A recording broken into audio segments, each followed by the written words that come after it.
자, 11월 16일 수업 시작할게요.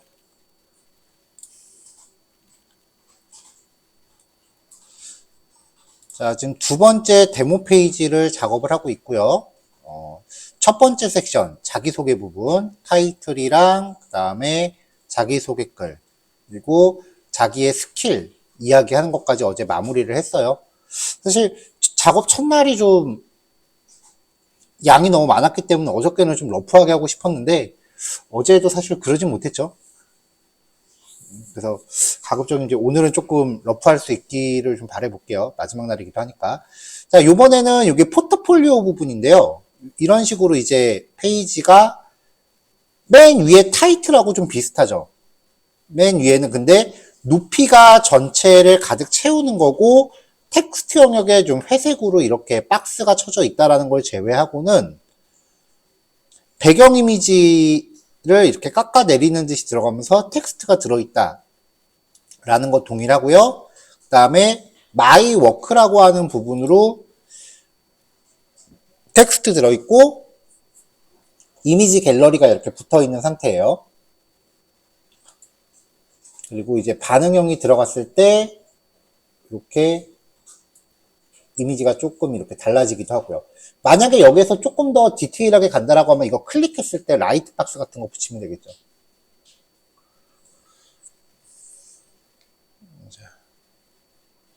자, 그럼 여기 보면은 지금 요 부분이랑 맨 위에 있는 요 부분이 특성이 거의 비슷해요.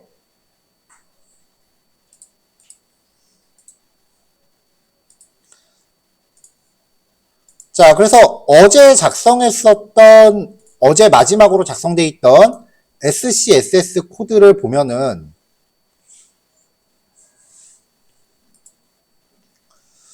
인트로듀스 안에 타이틀이라고 돼 있어서 이렇게 쭉 높이하고 그 다음에 뭐 이렇게 잡는 부분 코드들이 들어 있었는데 사실 지금 이 코드에서 타이틀 영역에 높이 값 그리고 배경 이미지가 무엇이냐 그 다음에 그 텍스트 부분에 배경 색깔이 좀 들어가 있다. 요거 세 가지 특성을 빼고는 나머지 CSS 코드가 똑같아요, 지금.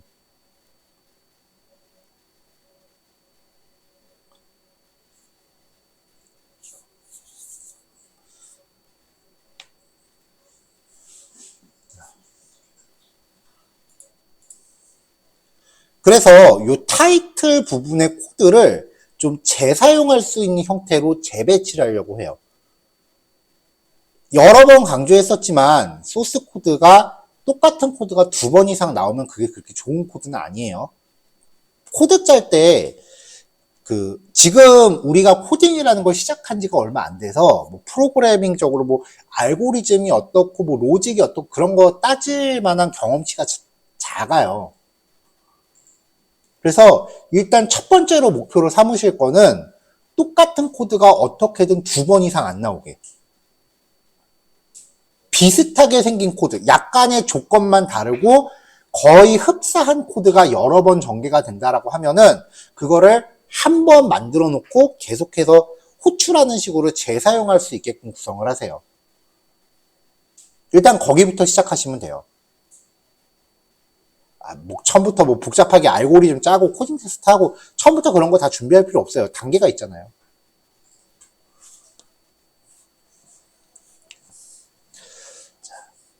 자, 그 다음에 이제 어저께까지 작성되어 있는 코드에서 한 가지 좀 개선을 하려고 해요. 자, 요 타이틀 영역에 요 박스를 화면 중앙에 오도록 하기 위해서 우리가 기존에 작성해 놨던 코드가요. 어떤 요소를 부모의 기준으로 중앙에 오게끔 하는 방법이 여러 가지가 있는데 첫 번째가 부모한테 포지션 릴레이티브 자식한테는 포지션 앱솔루트, 레프트 50%, 탑 50%, 트랜스폼, 트랜슬레이트, 마이너스 50%, 마이너스 50%. 이렇게 주는 방법이 첫 번째예요.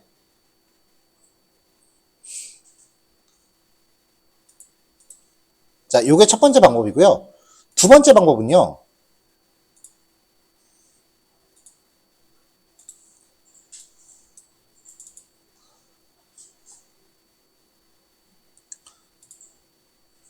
부모한테 디스플레이 플렉스를 줘요.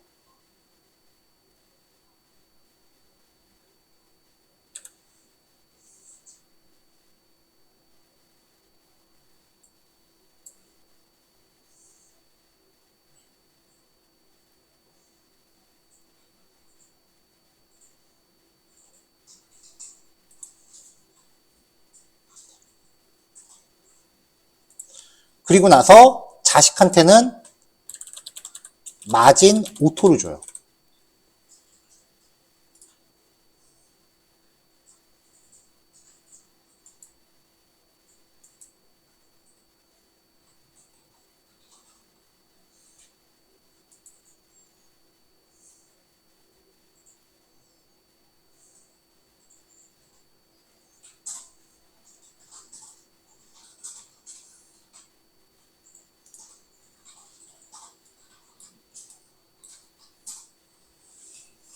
자, 요게 두 번째 방법이에요.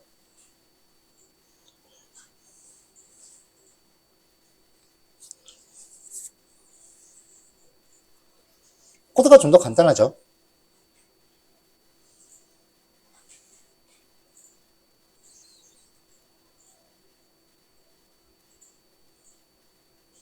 자, 화면 지울게요. 지워도 되나요? 자, 한번 해보죠.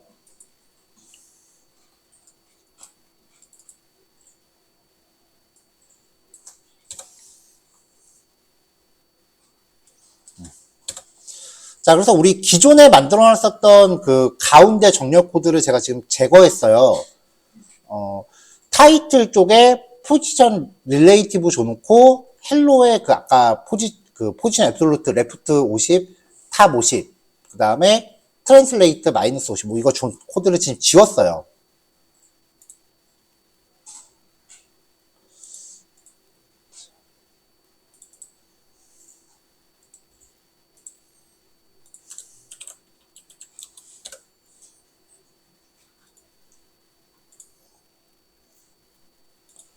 자, 그럼 이제 박스가, 일단은 요 헬로라고 하는 박스, 요 헬로라고 하는 박스요. 얘는 일단은 뭐 아무것도 없으니까 위에 붙을 거고, 그 다음에 기본적으로 부모를 가득 채우고, 높이는 자기가 갖고 있는 내용만큼만 차지하겠죠.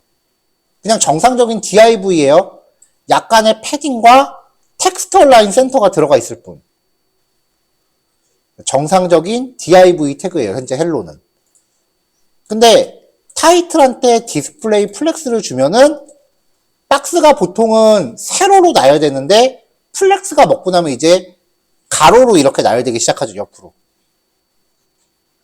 이 상태에서 헬로한테 마진 오토를 주면, 원래 마진 오토는 세로축으로는 작용을 안 했어요. 좌우로만 중앙에 배치했었죠. 근데 플렉스 안에서는 상하 좌우에 다 먹어요. 코드가 훨씬 간단하죠.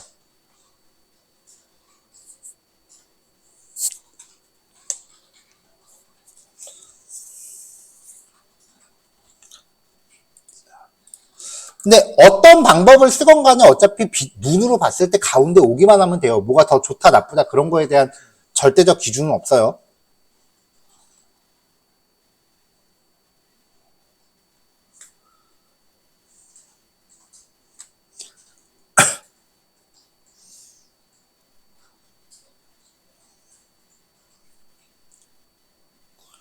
자, 그럼 이제 이 상태에서 요 타이틀이라고 되어 있는 부분 있죠? 타이틀. 이 타이틀이라고 돼 있는 부분을 지금 인트로듀스 안에 점 타이틀이니까 요거는 요게 적용되려면 반드시 부모가 인트로듀스 안에만 들어있어야 되잖아요. 근데 오늘 HTML 코딩한 거 보면은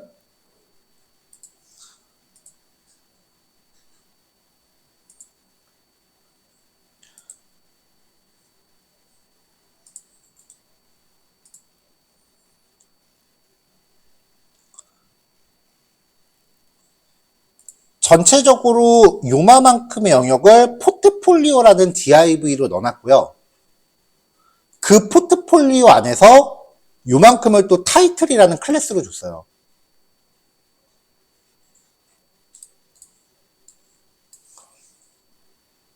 자, 그러니까 포트폴리오 안에 타이틀이 있는 거고 위에 쪽은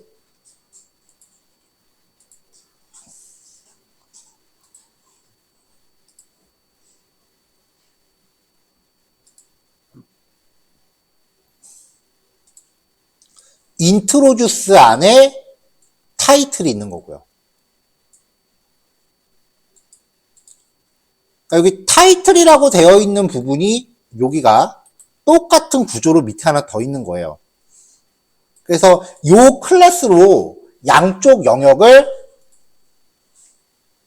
재사용하게끔 하고 싶은데 그러면 코드가 현재 이 상태면 얘는 부모가 반드시 인트로듀스일 때만 먹잖아요. 그쵸? 그러니까 요 타이틀을 인트로듀스 밖으로 옮기지 말고 복사를 해서 하나 두세요.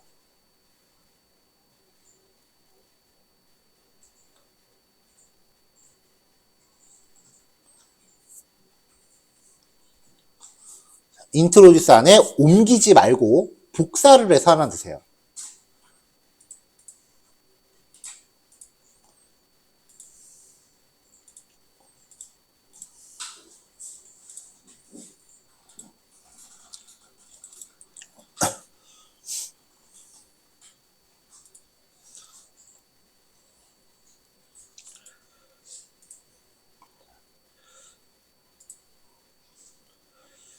자, 여러분들이 복사해서 옮기신 코드 안에 기본적으로 높이가 100VH로 잡혀 있을 거예요.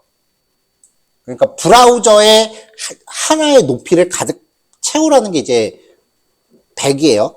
그러니까 VH가 뷰포트 헤이트 그 넓이에요. 세로 100%라고 보시면 돼요. 브라우저 창 기준으로. 기본 높이를 그래서 40으로 잡았어요.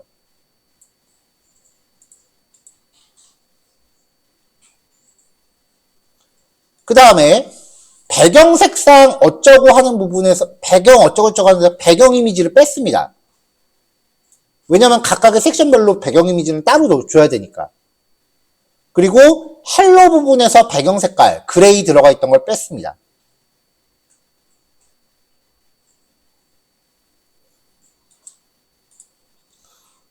그럼 나머지는 그냥 그대로 유지를 했어요. 자, 그러면 이제 요 타이틀은 기본적으로 타이틀이라는 클래스를 갖는 모든 곳에 다 적용이 될 거예요. 그리고 요 밑에 있는 타이틀은 부모가 인트로듀스인 타이틀에만 적용이 되겠죠. 선택자가 다르잖아요. 점 타이틀하고 그 다음에 점 인트로듀스 안에 점 타이틀이 되는 거니까.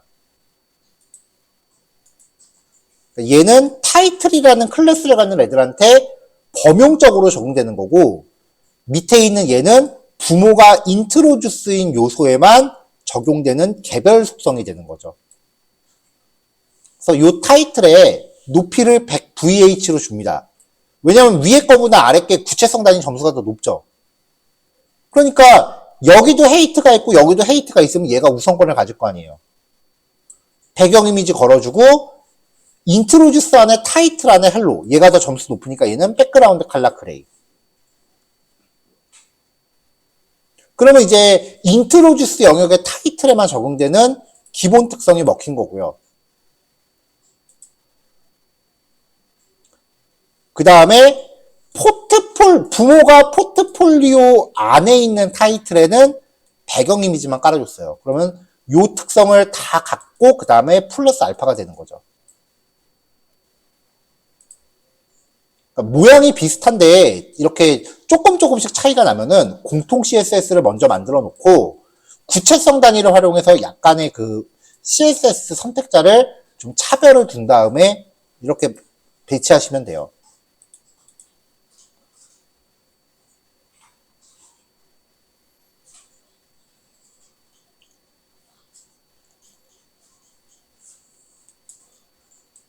자, HTML은 이렇게 갖고 온 다음에 포트폴리오 This is my work라고 하나 놨고요.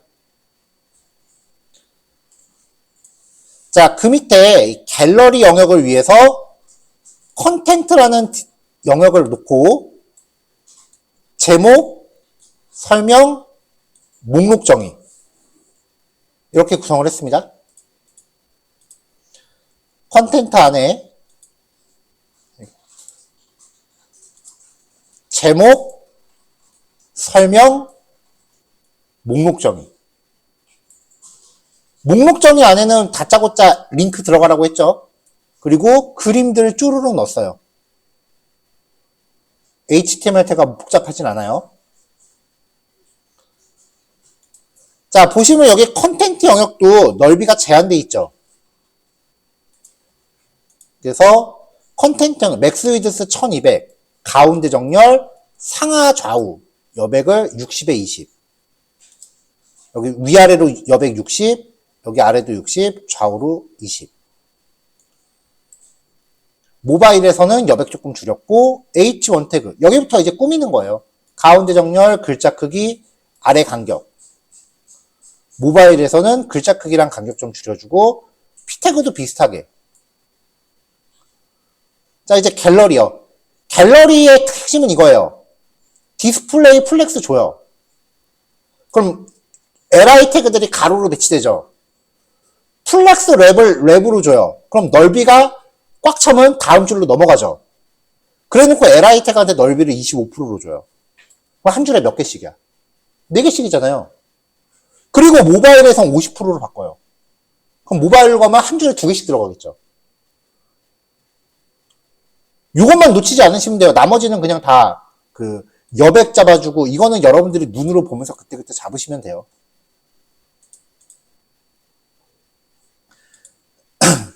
자, 그 다음에 링크.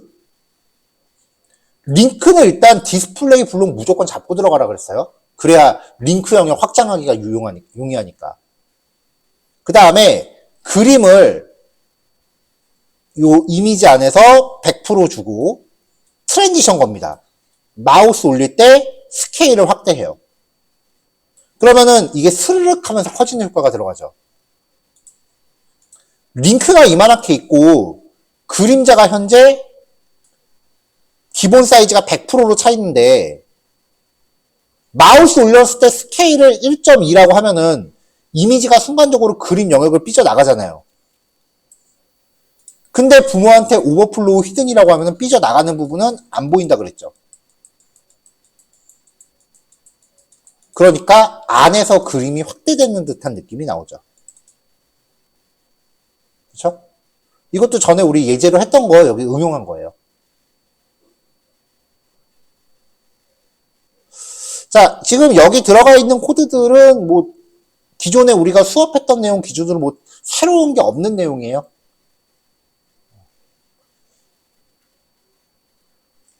그래서 약간 좀 설명을 조금 속도감 있게 했는데요. 일단 요만큼 포트폴리오 영역 완성하시고 10분 쉬었다가 그 다음에 이어서 합시다. 어제보다는 조금 시간을 좀 여유 있게 쓰려고 해요. 그래서 8시까지 실습하시고 10분 쉬면 될까요? 네. 자, 그러면 8시 10분에 봅시다. 자, 마지막 작업 영역은 여기 컨택이라고 해서 연락처를 작성하는 영역이에요. 마찬가지로 타이틀 영역은 기존의 CSS 클래스 별도로 빼놓은 거, 이제 그거를 사용하면서 그림만 변경되게 할 거고요. 그 다음에 컨텐트 영역에서는 여기도 마찬가지로 넓이를 제한해 놓고 그림이 들어갈 박스와 그 다음에 연락처에 대한 목록 이거를 플렉스로 걸어서 50% 50% 줬어요. 자, 이러고 있다가 이제 모바일 사이즈가 되면은 각각의 넓이를 100%로 바꿔줄 거예요. 여기랑 여기를. 그럼 이제 플렉스 랩을 줄바꿈 가능하게끔 해놓으면 모바일 사이즈가 됐을 때는 가로로 되어 있던 거 이게 세로로 배치가 되겠죠. 여기 지금 상하 간격도 좀 좁아져 있는 거 확인하실 수 있고요. 대략 이 정도의 비주얼을 이제 기대하고 작업을 한 겁니다. 여기는 HTML이 굉장히 간단해요. 미리 코드는 다 완성을 해놨으니까 완성되어 있는 걸로 빠르게 갈게요. 자, 컨택트 영역 안에 div 클래스 타이틀, 그 다음에 헬로라고 하는 영역으로 텍스트와 설명. 요것만 해놔도 이제 일단 사이즈랑 기본 속성들은 다 먹고 들어갈 거고요. 이것과 관련된 CSS 클래스. 다른 거는 다 먹혀 있을 테니까 컨택트의 배경 색깔이랑 높이 값은 주석으로 막아버리고 배경 이미지만 바꿔주면은 이제 나머지는 미리 분리해 놓은 타이틀이랑 클래스가 다 적용이 되겠죠.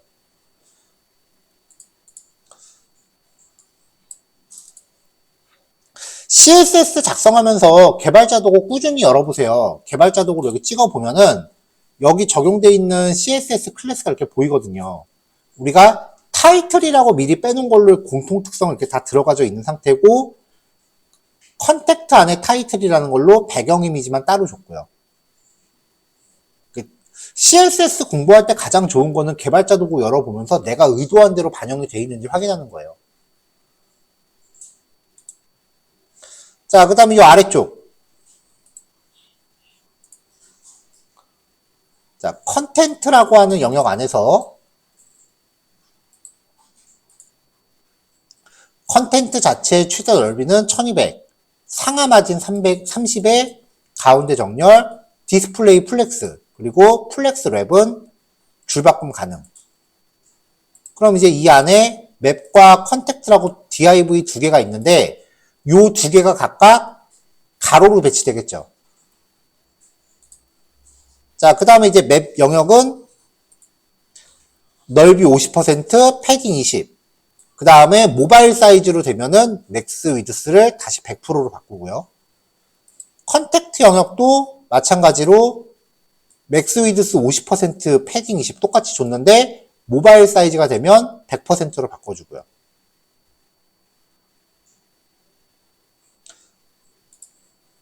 맵 영역에는 그냥 일단은 그림만 넣었어요. 지도에 대한 이미지를 넣고요. 요거는 조금 있다가 한번 개선을 할 거예요. 그 다음에 일단 그림은 넓이 100%. 그리고 컨택트 영역은 목록 정의 하나 넣고요. 목록 정의 하나 넣고 li 태그랑 아이콘하고 텍스트들 넣어서 이렇게 연락처 쭈르륵 넣습니다. 그래서 목록 정의 태그에 디스플레이 플렉스, 플렉스 디렉션 컬럼. 플렉스 디렉션이 기본이 로우인데 이렇게 하면 가로 배치인데 컬럼으로 하면은 세로 배치죠.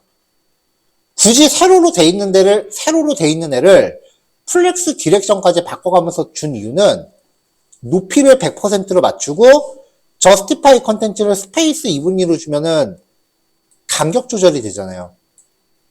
이 세로로 배치되면서 간격 조절을 균등하게 하고 싶을 때 플렉스를 또 쓰기도 해요. li 태그 간단하게 글자 크기 같은 거 맞춰줬고요.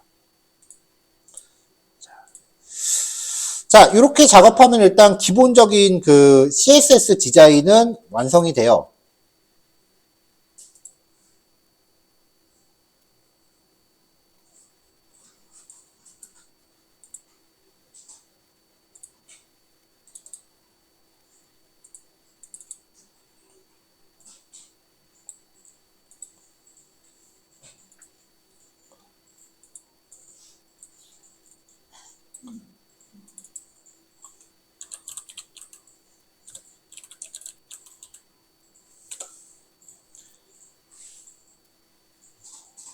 자, 여기까지 이제 코드는 제가 전달을 해 드렸고요.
자, 여기서 하나만 더 추가를 해보려고 해요. 여기 지도가 지금 그림으로 들어가 있잖아요.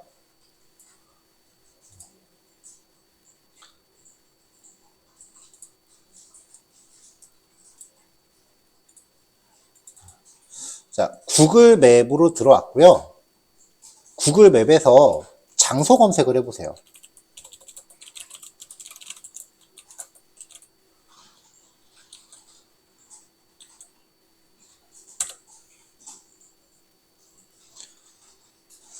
자, 저는 지금 메가스터디 IT 아카데미 여기 장소를 검색을 했고요. 네, 요 위치에요. 자, 여기서 그 검색이 된 상태에서 보시면 공유라는 버튼이 있어요. 자, 공유 누르시면은 지도 퍼가기라고 되어 있는데 여기 소스 코드가 나와요. 이 소스 코드를 복사해서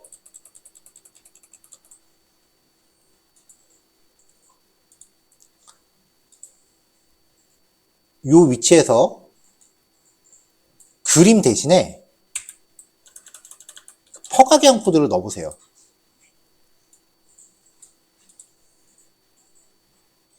그러면 위드스 600, 헤이트 450이라고 들어가 있죠.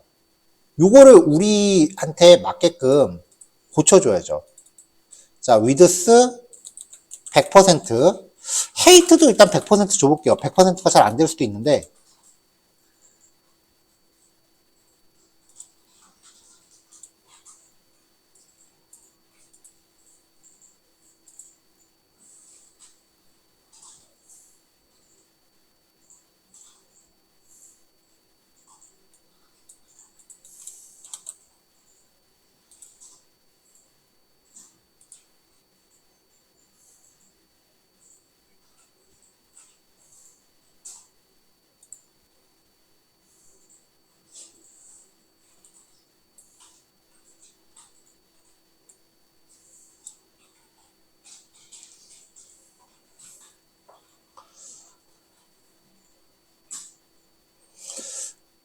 자, 이렇게 100%라고 주면은 지도가 나오긴 하는데, 사이즈 튜닝을 좀 더 해줘야 돼요.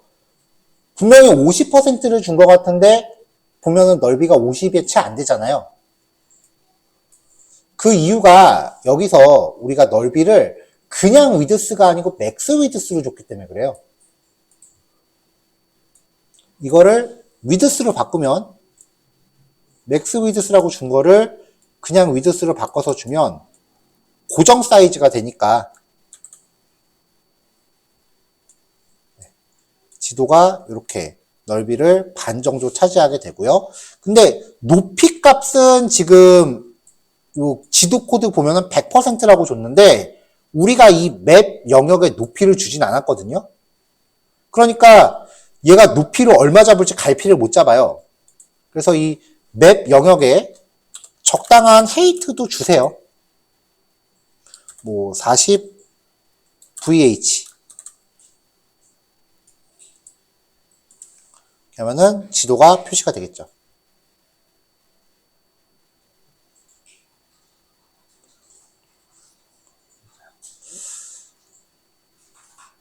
뭐 좀 더 크게 표시하고 싶으시면 크게 표시하셔도 되고요. 그건 여러분들이 적당히 조절하시면 될 것 같고요.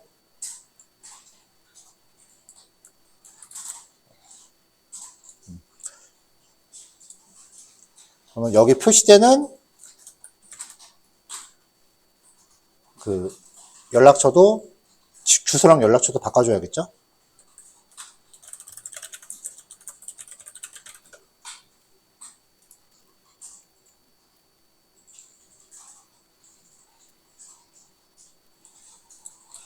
전화번호도 바꿔주고요. 자, 전화번호 바꿀 때 탈콜론이라고 주면은 실제로 전화 걸리는 거 아시죠?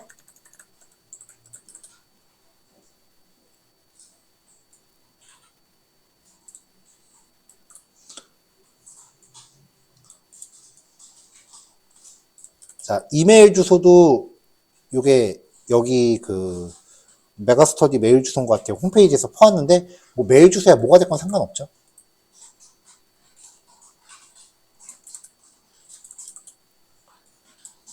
이메일 처리할 때도 메일 투라고 링크 주면은 실제로 이메일 발송이 가능한 거 전에 얘기했었죠?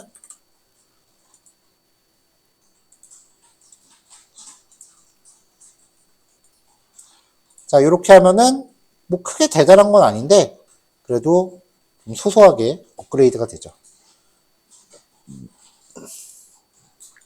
삼경 빌딩 2층은 지우는 게 낫겠네요. 글이 밀리니까.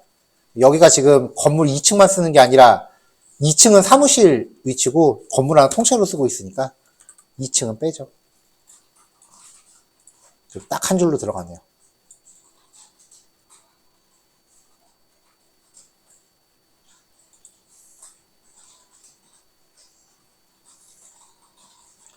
자, 여러분들한테 배포해드린 코드는 지금 요 구글맵 들어가 있는 거 요거 없어요. 요거는 그냥 코드 퍼오시면 되는 거라서 따로 제시를 안 해드렸고요. 그 다음에 여기 탈콜론 메일2 요것도 배포해드린 코드에는 적용이 안 돼 있어요.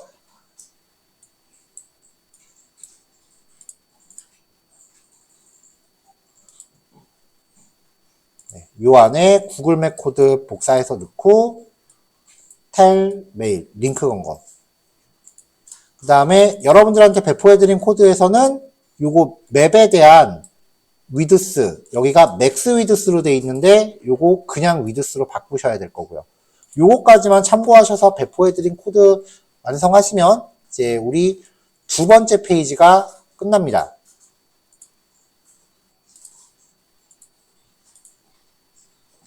자, 요거 완성하시고요. 9시에 우리 전에 첫 번째 페이지 완성했을 때 그 깃허브에다가 따로 저장소 만들어서 깃허브 페이지에 온라인에서 띄운 거 있어요. 거기에다가 이제 얘도 완성품을 넣어서 이제 이 페이지들도 여러분들이 그 온라인에서 확인할 수 있게끔 그렇게 하는 걸로 이 작업을 마무리하려고 해요. 자, 9시에 만나요? 자, 이렇게 해서 일단 그 작업을 마무리를 했고요. 네. 이렇게 해서 이제 최종 결과물이 나온 상태입니다.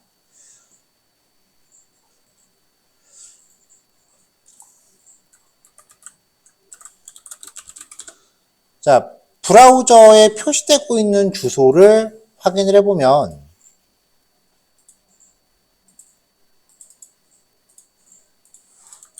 네, 주소가 지금 이렇게 되어 있어요. 저는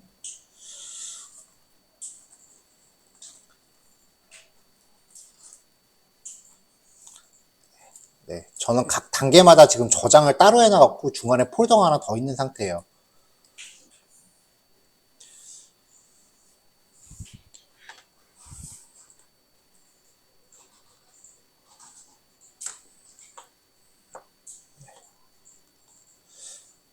그 다음에 여기 뒤에 나와 있는 요 포트 번호라고 전에 설명한 적이 있는데 요 포트 번호가 지금 여러분들 컴퓨터 그 세팅이랑 다를 거예요. 왜냐면 저는 프로그램이 충돌나는 부분이 있어서 여기 포트 번호를 제가 설정해서 좀 바꿨어요. 어쨌건 이 포트 번호라고 하는 거는 이게 포트 번호를 그때 뭐라고 설명했었냐면은 컴퓨터에 들어갈 수 있는 문이라고 했습니다. 이 문이 0번부터 약 65,000번 정도까지 있다 그랬고요. 그 다음에 앞에 붙어 있는 요거는 컴퓨터 주소예요. 근데 127.0.0.1은 모든 컴퓨터가 나 스스로를 가리키는 주소예요. 여러분들이 지금 쓰고 있는 컴퓨터의 실제 주소를 알고자 하시면은 명령 프롬프트를 여신 다음에 여기다가 ipconfig라고 입력하시면 돼요.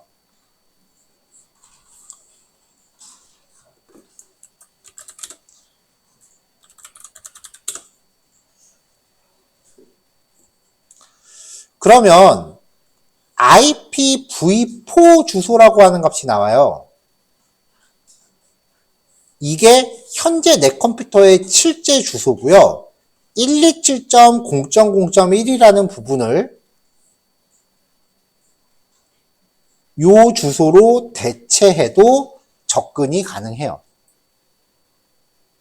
근데 뭐하러 뭐 굳이 그래? 내 컴퓨터에서 나만 쓸 건데, 그쵸?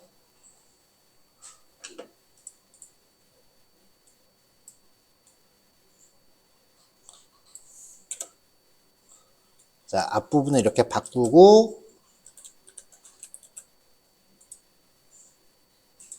접속해도 여전히 접근이 가능해요.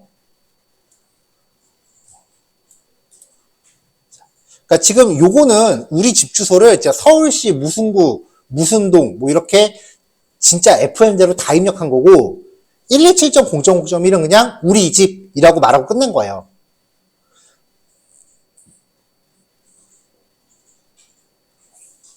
자, 이제 지금부터 보여드리는 거는 뭐 굳이 따라하지 않으셔도 되고요. 나중에 근데 여러분들이 필드에서 작업하실 때 필요할 겁니다.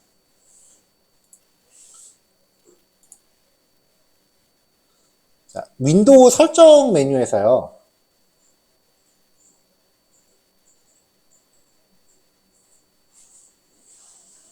아마 네트워크 및 인터넷 이쪽일 거예요. 네트워크 및 인터넷으로 들어가시고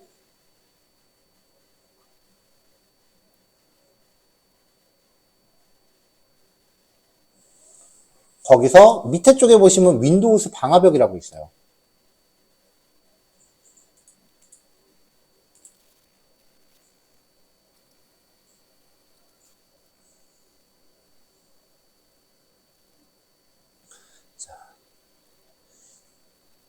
이 포트 번호라고 하는 게 내 컴퓨터에 들어올 수 있는 문이라 그랬잖아요.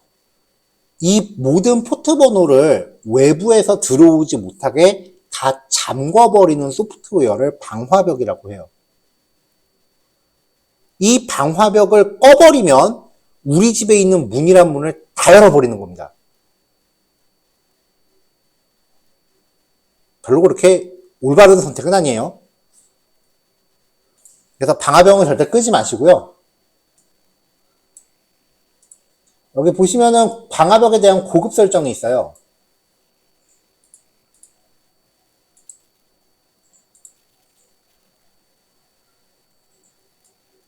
네, 그러면 이런 화면이 나와요.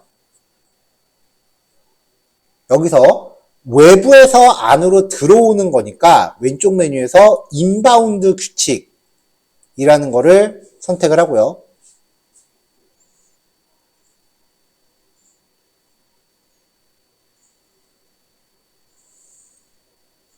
그 다음에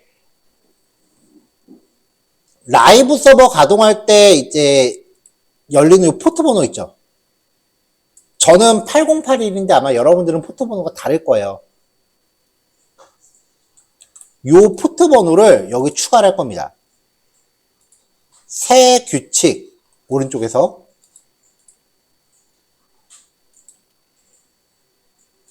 포트 번호에 대해서 처리할 거죠. 포트 선택하고요. 다음 특정 로컬 포트 8081 제 포트 번호예요. 여러분들은 각자 라이브 서버 가동할 때 포트 번호 뭐라고 뜨는지 확인하셔야 돼요. 다음 연결 허용. 이 포트 번호만 연결 허용. 나머지 계속 다음 하시면 되고요. 이름 적당히 입력하세요. 저는 보통 포트 번호 입력해요. 자, 그럼 이제 8081번 포트 번호를 통해서는 외부에서 제 컴퓨터에 접근이 가능합니다. 근데 여기서 이렇게 한다고 해서 진짜 밖에서 막 들어올 수 있는 건 아니에요. 왜냐면은 여러분들 집에서 이걸 설정하셔도 마찬가지예요. 자, 여기가 지금 메가스터디 IT 아카데미 혹은 집이에요. 그러면 여러분들 집에 인터넷 보통 하나 가입하잖아요. 그렇죠? 하나를 이렇게 가입을 하면은 그럼 이 가입되면은 이제 인터넷 기사님이 오셔서 회선을 연결해 주시죠. 이거 어디다 껴요? 공유기에 끼잖아요. 이 공유기 자체적으로 방화벽을 갖고 있기 때문에 외부에서 들어오는 접근은 방화벽을 일단 1차로 차단을 해요. 그리고 이제 여기에 PC도 있고 폰도 이제 와이파이로 연결되고 와이파이 연결이나 유선 연결이나 똑같아요. 같은 공유기에서 나오는 거면 여기에 태블릿도 있을 거고 여기에 노트북도 있겠죠. 여기서 지금 이 컴퓨터가 쓰고 있는 포트 번호 방화벽을 연 거예요. 예를 들어서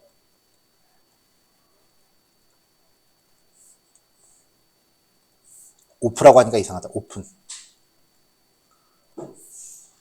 그러면은 완전히 집 바깥에서 들어오는 거는 공유기에 막혀서 못 들어오지만 얘네들끼리는 된다고요. 이게 같은 공유기에서 나온 연결되어 있는 네트워크다라는 걸 뭘 보면 알 수 있냐면은 IP 주소 확인했을 때 서브넷 마스크라는 값이 있죠. 서브넷 마스크는 주소가 값이 둘 중에 하나예요. 255이거나 0이거나. 그럼 앞에 255가 3개가 있죠. 그러면 이 IPv4에서 세 자리가 그룹을 의미하는 뜻이라는 거예요. 252525면은 세 자리가 세 자리가 같으면 같은 공유기에 물려 있는 거예요. 그러니까 지금 252525니까 앞에 세 자리가 같으면은 같은 공유기에 물려 있는 컴퓨터다. 그러니까 얘네가 서로 같은 IP 주소끼리는 방화벽을 열면은 서로 접근이 가능하다.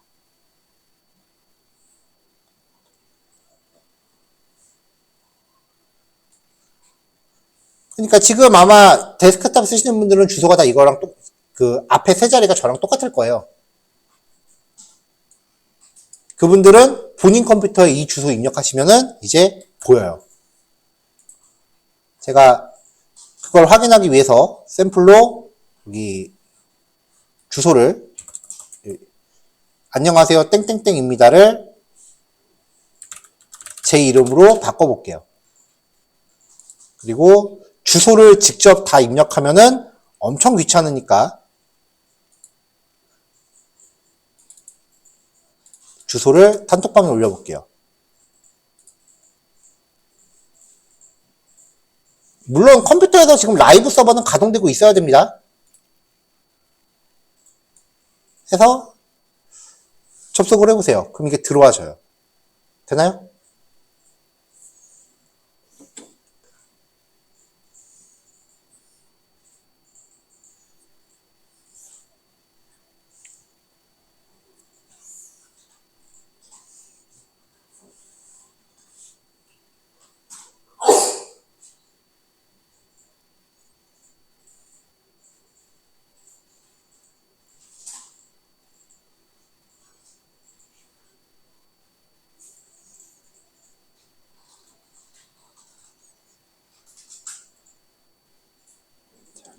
자, 이 말인즉슨 이 IP 주소 앞에 세 자리가 같다면, 근데 뭐 이게 같다 안 같다는 사실 뭐 굳이 확인할 것까지 없고요.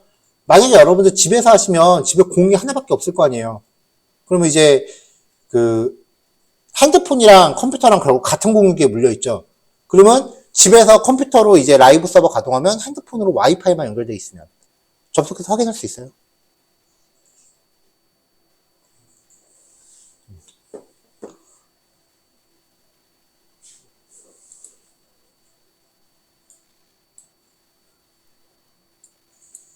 근데 약간 최신식 아파트 사시는 분들은 이게 좀 안 될 수도 있어요. 세팅이 좀 번거로워서. 예, 예전 주택 같은 경우는 그냥 그 인터넷을 가입하면은 인터넷 설치 기사님이 오셔서 그 근처 전봇대 같은 데서 선 따서 우리 집에 넣어줬는데, 요즘 아파트는 이미 아파트 건설할 때 그 네트워크 회선이 다 들어와요. 통신사별로 다 들어와요. 그래서 아파트 안에 신발장 있는데 보면 이미 네트워크 설비가 다 돼 있어요. 그리고 랜선은 각각 방의 벽마다 다 랜선 끼는 데가 있어요. 랜선 끼는 데가 이미 다 있어요. 만약에 이미 신발장에 이미 우리 집 공유기가 있어.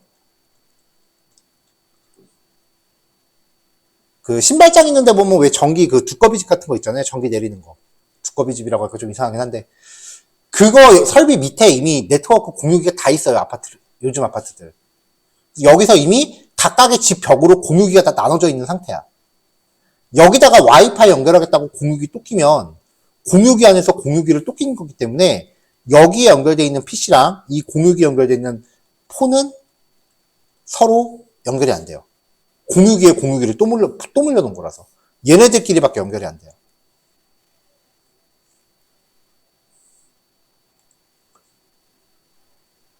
보통 이런 아파트들 같은 경우에 랜선이 천장에서 나오는 게 하나 있거든요.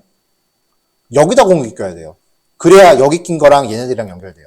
네트워크 장비가 좀 복잡해요, 이거는. 그래서 그때는 그냥 같은 그 테스트를 위해서는 만약에 노트북으로 작업하시면 집에 있는 공유기랑 핸드폰이랑 같은 와이파이에 물려놓으세요. 집에 벽에서 나오는 랜선에다 끼면은 이게 좀 복잡할 수 있어요. 이거는 백엔드 개발 얘기도 아니고 이건 전작과 얘기예요. 이거는 우리가 깊게 몰라도 돼.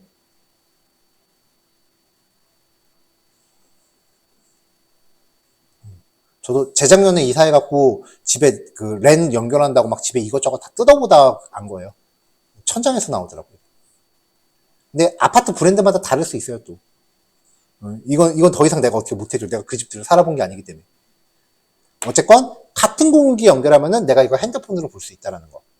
꼭 한번 확인해 보시기를 권해요. 왜냐면은, 특히 반응형식 작업할 때 스마트폰으로 보는 거랑 PC로 보는 거랑은 느낌이 진짜 달라요. 이거 안 보고 나서는 작업 다 했다라고 절대 말할 수가 없어요. 그리고 필드에 가시면 대부분 작업 많이 안 해보신 분들이 자기가 쓰는 핸드폰만 테스트하고 끝내거든요. 안드로이드랑 그 다음에 아이폰이랑 다 보셔야 됩니다. 두 개가 CSS가 종종 다를 때가 있습니다. 그거 진짜 열받아요.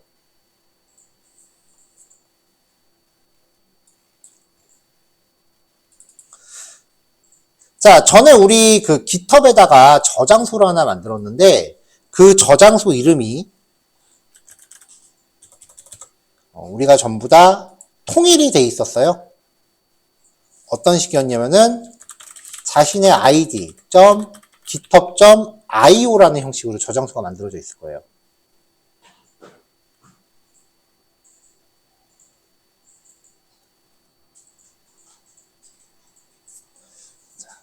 이렇게 만들어진 저장소는 요런 이름으로 만들어진 저장소는 약간의 세팅을 거치면 여기에 올라가는 파일들을 내가 웹사이트화 시킬 수 있어요.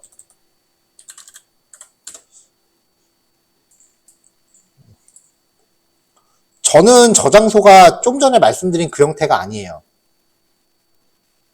어쨌건 여러분들 저장소 중에 페이지스라고 하는 옵션에서 전에 우리가 이 페이지스라는 옵션을 뭐 설정을 해놓은 사이트가 있어요. 저장소가 있을 거예요. 우리 1개월 차 끝날 때 같이 만들었었어요.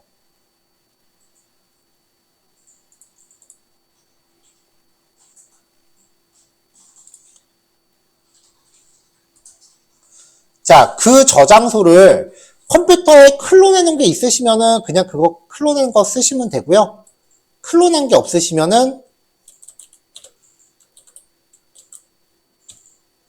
클론을 하나 받으세요.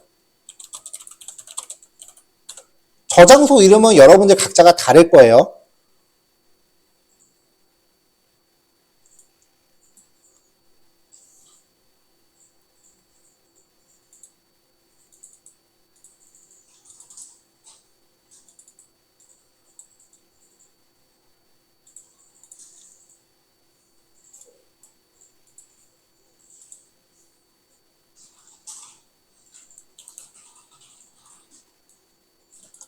자, 클론을 받으시면 전에 우리 첫 번째 달에서 첫 달에 푸드 블로그 만들었던 거 요거 들어 있을 거고요. 거기 같은 폴더에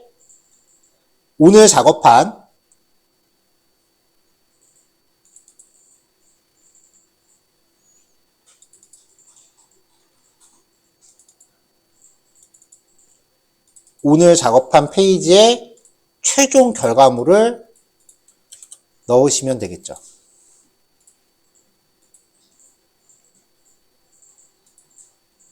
그래서 폴더별로 하나씩 작업 결과물을 쌓아가시면 돼요.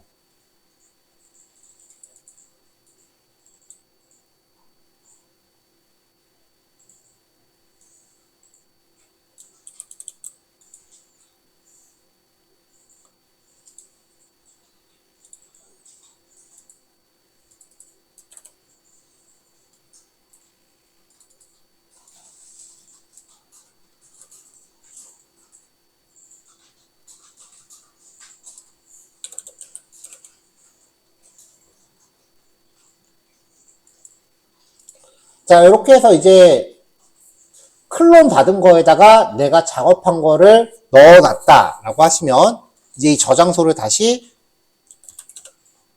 깃에 올리세요.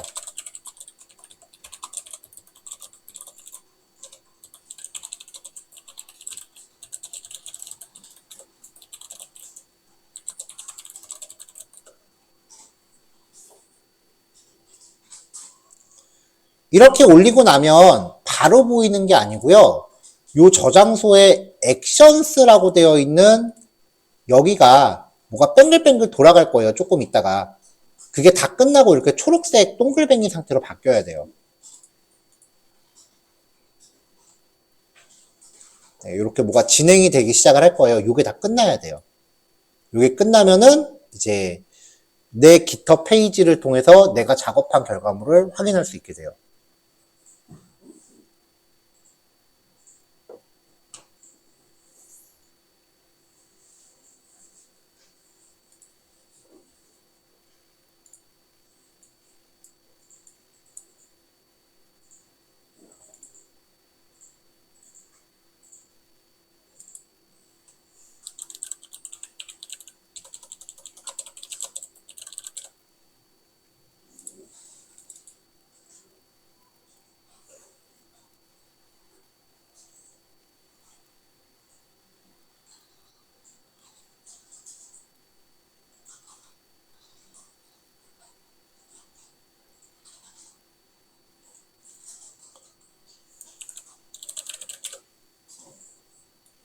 만약에 이 내 포트폴리오를 올리는 저장소 이름이 깃허브의 저장소를 만들 때요. id. 그 다음에 github.io 라고 저장소를 만들었다면 여기서 말하는 아이디는 본인 아이디예요. 인 경우 내 사이트의 주소는 그냥 이거예요.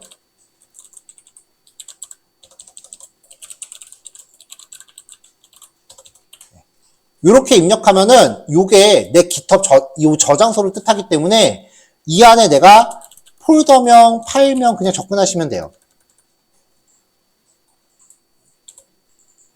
근데 만약에 저장소 이름이 임의의 값이라면 사이트 주소는 id.github.io 슬래시 저장소 이름이 돼요.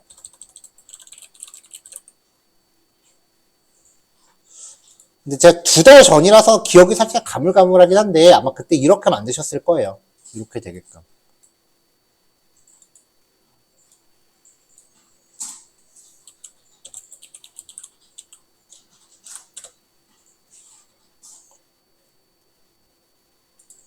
네, 이렇게 해서 이제 작업한 거 보면은 이렇게 표시가 되는 거죠. 네, 이건 지금 완전히 GitHub에 올라가 있는 페이지 제거 확인을 한 거고요.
자, 이렇게 해서 이제 페이지 올리는 것까지 소개를 다 했어요. 각자들 저장소에 한번 올려서 올라간 거 확인을 해보세요. 그래야 나중에 포트폴리오 작업 준비할 때 이제 이런 식으로 이제 파일 올리시면 되니까.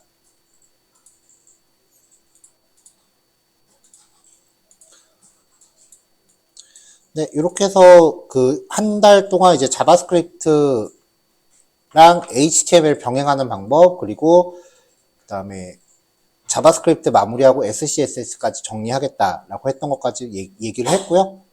내일부터 이제 리액트 시작을 할 거예요. 초반에는 리액트가 그렇게 어렵진 않아요. 뭐 자바스크립트가 상당히 복잡하게 많이 들어가는 것도 아니에요. 오히려 HTML, CSS 비중이 더 높아요. 그래서 처음부터 너무 걱정하실 필요는 없고요.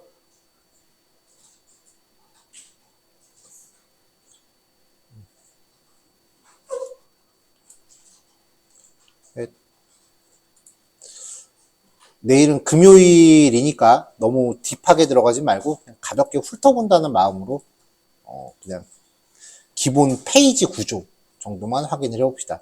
근데 리액트부터는 코드가 좀 왔다 갔다 하는 게 심해요.